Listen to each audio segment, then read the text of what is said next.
Hello and welcome to Craft with Sarah and day 15 of the Halloween craft countdown, where I'm sharing a brand new spooky themed Cricut paper craft every day for the next 20 days.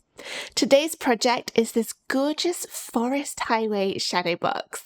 Alright, it's not entirely Halloween themed, however, the inspiration for this came from all those horror movies where you're watching the main character drive off into this spooky, scary looking forest and you're shouting at the screen for them not to go that way because it just seems like a genuinely bad idea and you know something's going to happen. There is lots and lots to this shadow box to give it loads of depth and dimension, and I've used quite dark colours for the greens and browns, and there's some black in there to really enhance that spooky forest vibe. I'll show you everything you need to know to make this shadow box with your Cricut machine in this video, but first you're going to need the cut file, so here is how to get it. Let's get started! The files for this project are free for the next 24 hours. Here's how to download them. Register a free ticket for the Halloween Craft Countdown at craftwithsarah.com/HCC24. After registering, you'll get an email which contains a link to the schedule page for the countdown. Visit the schedule page to find and download today's files. Each download is only available for free for 24 hours after it goes live. If you've missed some, check out the Instant Access Bundle at craftwithsarah.com/HCC24 bundle, which gives immediate and ongoing access to all of the files from the Halloween Craft Countdown, plus loads of extra bonus designs. The download comes in a zip folder. You will need to unzip this before uploading the SVG files into Cricut Design Space. This is what the SVG looks like once it's uploaded into Cricut Design Space. If you're not sure how to get to this stage, then check out the schedule page for the Halloween Craft Countdown and look for the Foundation Learning section near the top of the page. Within there is a link to a separate video and tutorial on how to upload SVGs into Design Space. There isn't anything you need to change in terms of any of the layers or anything like that for this design. The only thing you absolutely need to do is to make sure that this is going to fit into your frame before you cut it out. There's nothing worse than going through all the effort and cardstock of getting it cut and then realising it's either too big or too small. So here is how to measure your shadow box frame to know exactly what size to make the SVG. Here's my shadow box frame, and to measure it to know exactly what size to make the design in Design Space, we need to open it up and take the back out so that we can measure that. So you can either measure the very back of the frame, or if your frame's got a spacer in it, which looks like this, then you can measure the spacer instead. If you're measuring the spacer, you need to go all the way from the outside edge of one side to all the way at the outside edge of the other side. So for this one, that would be all the way there to there, and it's 6.5 inches. If you're measuring the back of the frame, again, go from one side all the way to the other, and it'll be exactly the same, 6.5 inches.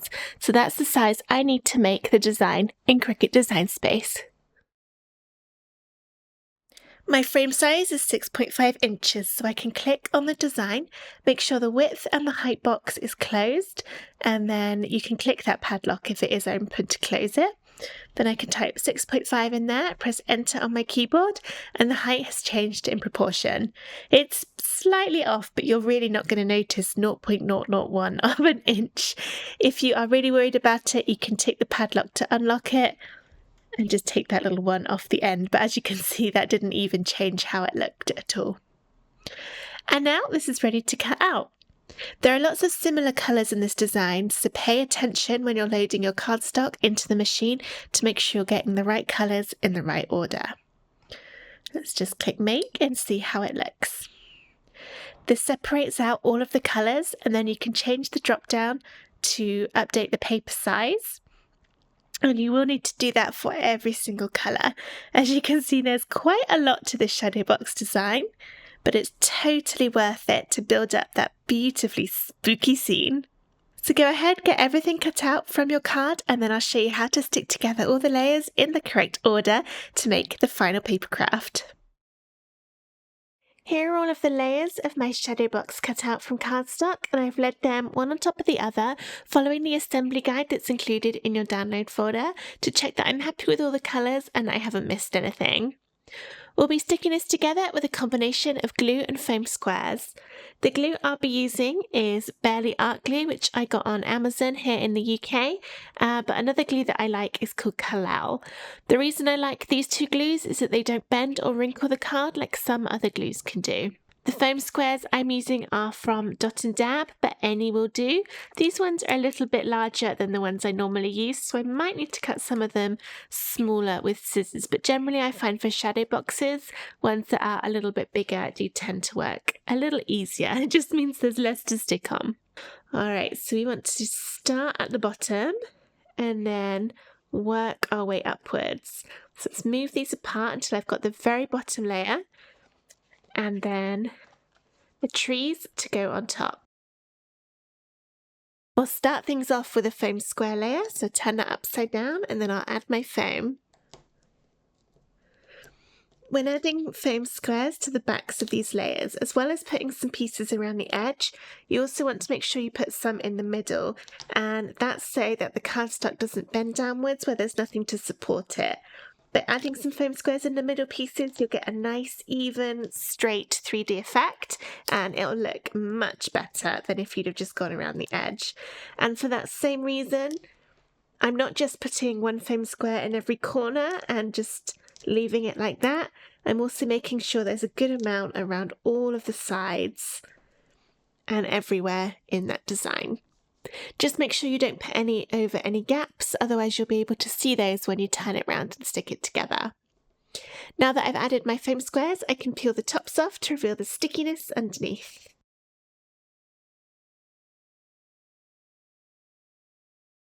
Okay, bring the base piece back in. Then we want to line this up, and for shadow boxes you want to make sure your lines around the edge are as accurate as you can, because remember we measured this to exactly fit in the shadow box, so if you accidentally kind of misaligned anything you might find that it won't fit in your frame at the end.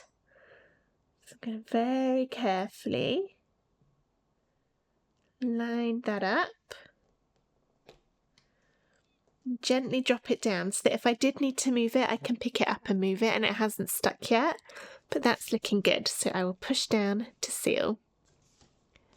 Next, there's this one to make up the trees that goes slightly in front, and I think for this one you could get away with either gluing it or foaming it. I am going to glue it.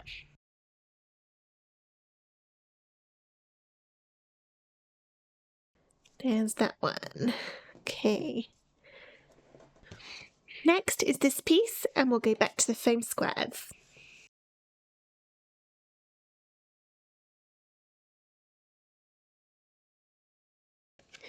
Once again, line this up, gently drop it down, and then push to stick when you're happy. Next up, we've got this tiny piece which covers some of those little trees in the bottom, and this will just get glued on. If you don't want to have more blue trees at the bottom, you can leave this off and have them all showing as this kind of off blue, greeny colour. I don't really know what it is instead. Now we're starting to build up some of the tree trunks with this piece, which will be another glue layer.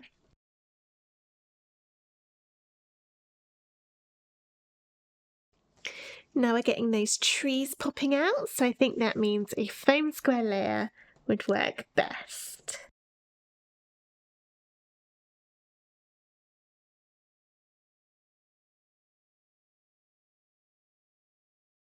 This is looking really awesome already. You can see there's the depth building up, and we've still got a lot to go.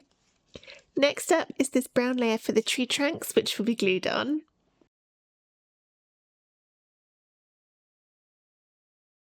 Now we're starting to build up the front of the forest, starting with this dark grey, which will be glued. No, it won't. It'll be foam squared. In my head, I was saying foam squared, and then the complete wrong word came out of my mouth. At least I caught it. I didn't say the wrong thing and not correct it.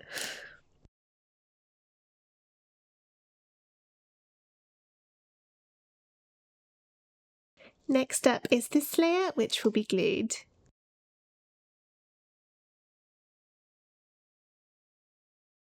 Then one more glue layer, which is the lighter brown to make up the road along the front.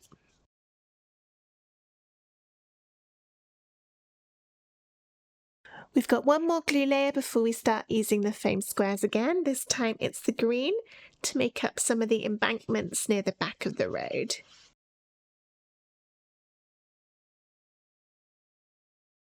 And now we're back to foam squares for the final lot of tree trunks.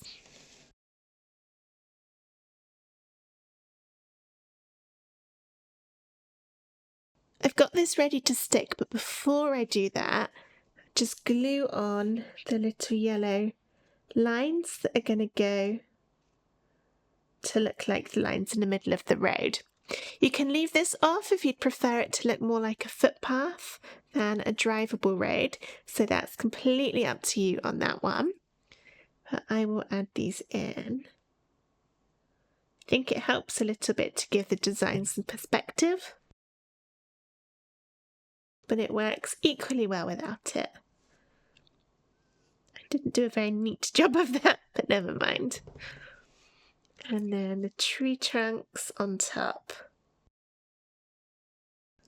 There. Oh, my green bit is coming off there. I didn't quite put enough glue on. Let's try that again. Next up is this piece, which we will glue.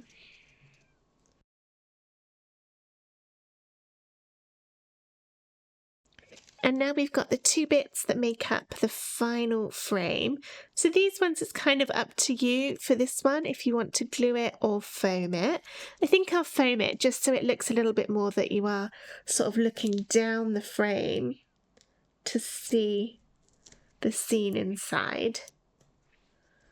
I'll need my smaller foam squares for most of this one. Actually, I think I can get away with it. I didn't think these were going to fit. But they do! Yay! Perfect. That's exactly what we want. Much easier with the bigger foam squares.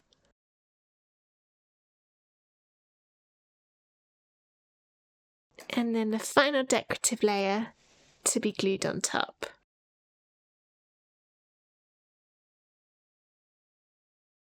And there, that is my spooky highway shadow box all stuck together and ready to go in the frame. I'm wondering if it's thick enough to stand up by itself. Not quite. No. It nearly is though, because it is really quite thick along there. So I'm going to go ahead and grab my frame and then I'll show you how to put this all in there to finish it off. Here's the frame, and I've taken out the glass just so that you don't see the reflection of my camera lights, but you would have the glass in here, and it's a good idea to give that a good clean first on both sides with some glass cleaner, maybe a glasses wipe if you're a glasses wearer, or just something that's going to get all the dust and debris off and just make sure it's really nice and clean so you don't see any smudges once your design is framed. And then it is really just as simple as putting that in there. Because this is a thick design, it should come to near the back of the frame. So when I put the back on here, it closes up and that's a good width in there. It's not gonna move or wiggle about. If you find that your shadow box isn't quite going far enough back in your frame, then what you can do is before you put the back on, let's just open this back up. In here, add some sheets of cardboard. For example, if you have any cardboard packaging, Amazon boxes, things like that, roughly cut it to size. It doesn't have to be exact, but just grab some scissors and cut it so it fills most of the space in here, and stack up as many as you need to in order for this to fit. But this one is just about right, so let's turn it around. And there we go. There is my spooky forest highway shadow box all finished and framed. I hope that you enjoyed this video. If you did, please give it a thumbs up and subscribe to my YouTube channel for loads more shadow box and Cricut crafts. I hope to see you tomorrow for day 16 of the Halloween craft countdown. But for now, thank you so much for watching. Bye!